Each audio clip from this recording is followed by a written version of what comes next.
Welcome to Formal Lab 1. Today we'll be talking about inelastic collisions. Our goal was to understand how dropping a ball of Play-Doh from various heights impacts the amount of energy that's transferred out of the system as internal energy. Our research question was, when we drop a ball of Play-Doh from different heights, how does it impact the amount of energy that's transferred out of the system when the Play-Doh collides with the ground? We know that an inelastic collision is a collision where kinetic energy is not conserved. Kinetic energy is equal to the gravitational energy, and that in a one-dimensional collision, momentum is conserved from before the collision to after the collision. We found that dropping the Play-Doh from higher heights increased its kinetic energy, some of which is then transferred out of the system when the Play-Doh collides with the ground. On the right, we have some important equations that we use for our calculations. Our experimental design included dropping a Play-Doh ball from 4 different heights. Our independent variable was height, dependent variables were velocity and change in energy, and our constants were mass and shape of the Play-Doh. We used Tracker to analyze the videos of the trials and generate experimental data and compared it to our expected calculations. Possible sources of error could have been tracking inconsistencies, motion trajectory inconsistencies between trials, and not taking into account air resistance. In order to mitigate possible sources of error, we made sure to weigh the ball of Play-Doh in between trials to maintain mass.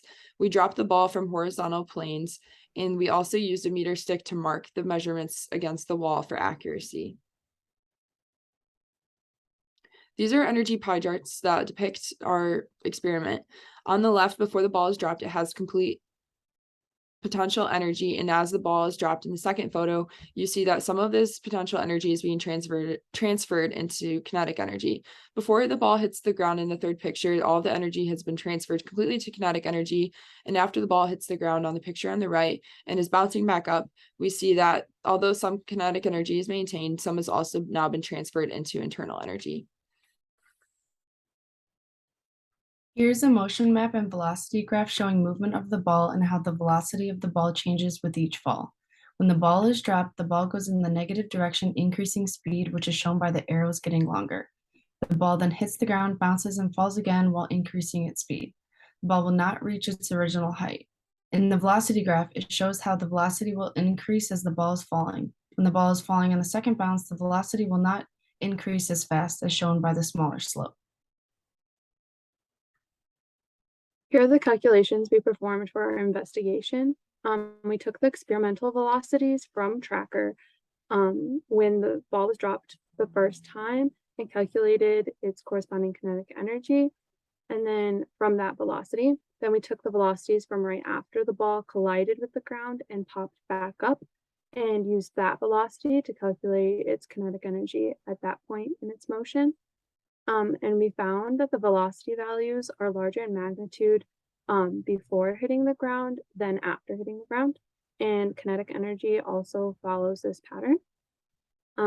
This can be seen from our data table, where as height increases in the height column, so does the observed velocity from that first fall, which shows us that at higher heights, the velocity also increases, and so does the kinetic energy of the ball. Then we also calculated internal energy by subtracting the kinetic energies from before and after the collision to see the amount of kinetic energy that was transferred into internal energy. And we also calculated the expected velocities using the MGH equals 1/2 mv squared to check our tracker velocities or experimental data to see the amount of error and calculate the percent error. We found percent error in our final column here, where we took the expected velocity minus observed over expected times 100 to see the accuracy of our experimental data.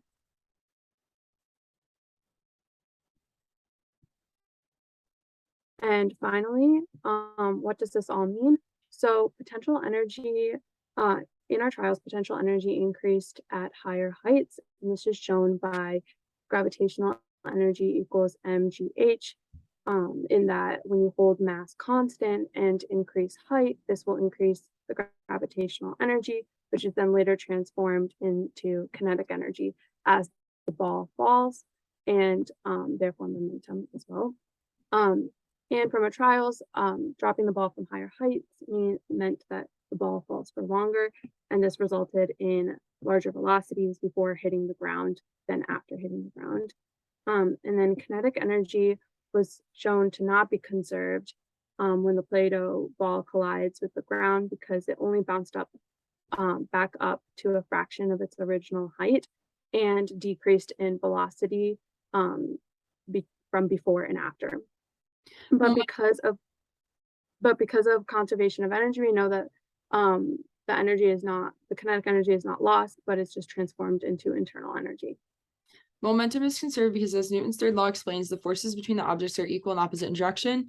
Momentum is transferred to the ground because the Earth is so massive in weight we cannot see this transfer.